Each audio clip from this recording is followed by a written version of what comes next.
జాతీయ project status ఇవ్వవలసిందిగా, తద్వారా కేంద్ర ప్రభుత్వం ఫండింగ్ చేయవలసిందిగా కోరడం జరిగింది. దాని ఫాలోఅప్గా ఈరోజు సెంట్రల్ వాటర్ రిసోర్సెస్ మినిస్టర్ని మేము కలిసాం.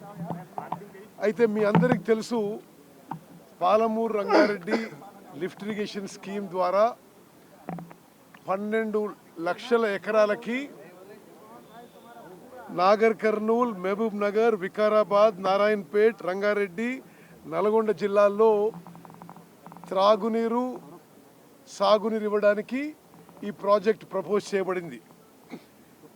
దీని కింద 90 టీఎంసీల నీళ్లు 60 రోజుల్లో లిఫ్ట్ చేసి ఉపయోగించే ప్రణాళిక ఇది.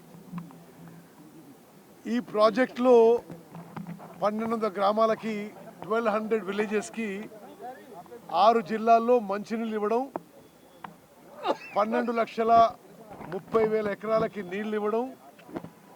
మరి ఈ ప్రాజెక్ట్ ఆ విధంగా ముందుకు పోతుంది. ఈ ప్రాజెక్ట్ గురించి సుదీర్ఘంగా షెకావత్ గారితో డిస్కస్ చేశాము. మరి ఈ ప్రాజెక్ట్కి తొందరగా సెంట్రల్ వాటర్ కమిషన్ అప్రూవల్ ఇవ్వవలసిందిగా, అదేవిధంగా మరి మేము అడిగింది నేషనల్ ప్రాజెక్ట్ స్టేటస్ ఇచ్చి 60% ఫండింగ్ కేంద్ర ప్రభుత్వం భరించవలసిందిగా మేము వారిని రిక్వెస్ట్ చేశాం. అయితే ఈ ప్రాజెక్ట్కి తెలంగాణ రాష్ట్రానికి 90 టీఎంసీల ఈ నీటి కేటాయింపులు ఉన్నాయని, 45 టీఎంసీలు మైనర్ ఇరిగేషన్లో అండర్ యూటిలైజేషన్ కింద, అదేవిధంగా గోదావరి వాటర్ డైవర్షన్ కింద మరో 46 టీఎంసీలు, దీని ద్వారా 90 టీఎంసీ తెలంగాణకు ఆల్రెడీ ఉన్నాయి. ఇది పాలమూరు రంగారెడ్డి స్కీమ్లో ఉపయోగించుకునే విధంగా మీరు సిడబ్ల్యూసి పర్మిషన్ ఇవ్వాలని చెప్పి కోరడం జరిగింది. అయితే సుదీర్ఘ చర్చల తర్వాత మరి central water resources minister Shekhawat గారు మాకేం చెప్పారంటే, ఈ నేషనల్ ప్రాజెక్ట్ అనే విషయం ఇప్పుడు మా ప్రభుత్వం ఆ విధంగా ముందుకు పోవడం లేదు, కానీ ఈ ప్రాజెక్ట్కి మేము వేరే స్కీమ్ కింద మేము ఫండింగ్ చేస్తాము. తప్పనిసరిగా ఈ స్కీమ్కి అన్ని విధాలుగా పాలమూరు రంగారెడ్డి లిఫ్ట్ ఇరిగేషన్ స్కీమ్కి కేంద్ర ప్రభుత్వం మద్దతు, ఫండింగ్ ఉంటుందని చెప్పి ఈరోజు గౌరవ ముఖ్యమంత్రి గారికి నాకు హామీ ఇవ్వడం జరిగింది. వారు ఏం చెప్పారంటే, నేషనల్ ప్రాజెక్ట్ వచ్చినా మీకు 60-40 ఫండింగ్ ఉంటుంది. మేమేం చెప్పినామంటే, ఇందులో ఆల్రెడీ 40% ఫండింగ్ స్టేట్ గవర్నమెంట్ పెట్టిందని. సరే, తప్పనిసరిగా మేము వేరే స్కీమ్ కింద 60% ఫండింగ్ పెట్టే ప్రయత్నం చేస్తామని చెప్పి ఈరోజు కేంద్ర మంత్రివర్యులు మాకు హామీ ఇవ్వడం జరిగింది. సరే, కాళేశ్వరం గురించి ఈరోజు మీటింగ్ కాదు, ఇది Palamuru Rangareddy lift irrigation scheme గురించి meeting.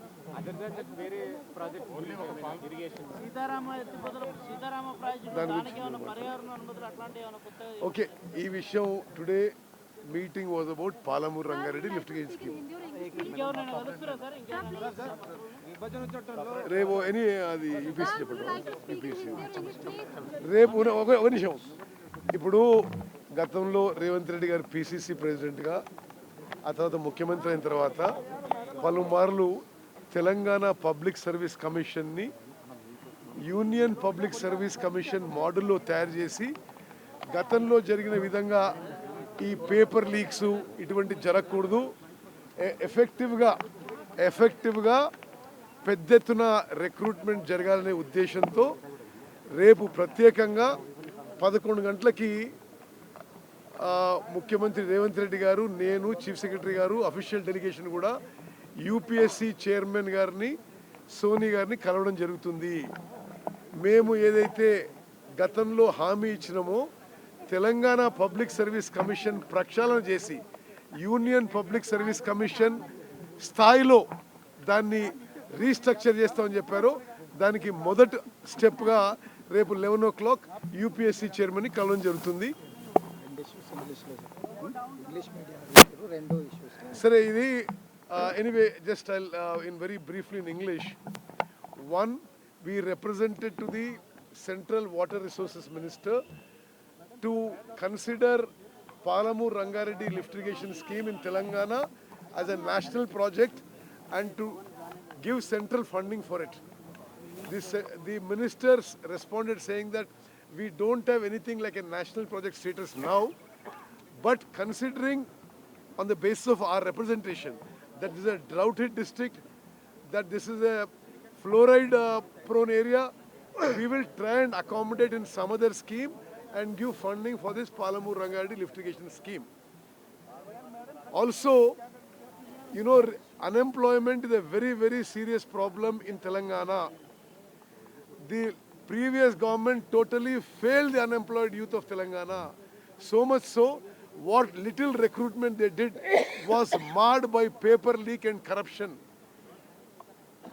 The Congress party, when Mr. Revanth Reddy was the PC president, now after we formed the government, we had assured many times that we will restructure and remodel the Telangana Public Service Commission on the lines of Union Public Service Commission. Towards that goal, tomorrow we are meeting the chairman of the Union Public Service Commission, Mr. Soni, at 11 o'clock, and we'll be taking steps forward in the direction. Sir, are you accepting that offer, center offer, not to giving the national status, and instead of that, There is no, అసలు there is scheme లేదని చెప్తున్నాయన. National project ఇచ్చే స్కీమే లేదు, మాకు వేరే scheme ఉంది, ఆ scheme కింద ఇస్తాము అని చెప్పిండు. మరి ఏమంటే 2014 తర్వాత అప్పరభద్ర ఇచ్చింది కూడా ఇప్పుడు వెనక్కి తీసుకోబోయే పరిస్థితి ఉందని ఆయనే చెప్పిండు. ఓకే, ఇప్పుడు వారు చెప్పిన విషయం నేను మీకు చెప్తున్నా. గత 10 ఏళ్లుగా ఎక్కడ కూడా నేషనల్ ప్రాజెక్ట్ స్టేటస్ ఎవరికి ఇవ్వలేదు, కానీ మీకు 60-40 రేషియోలో మీకు ఈ ప్రాజెక్టుకి కేంద్ర ప్రభుత్వం నిధులు ఇస్తామని చెప్పి హామీ ఇవ్వడం జరిగింది. రైట్, అది ముఖ్యమంత్రి గారు నిర్ణయం తీసుకుంటారు.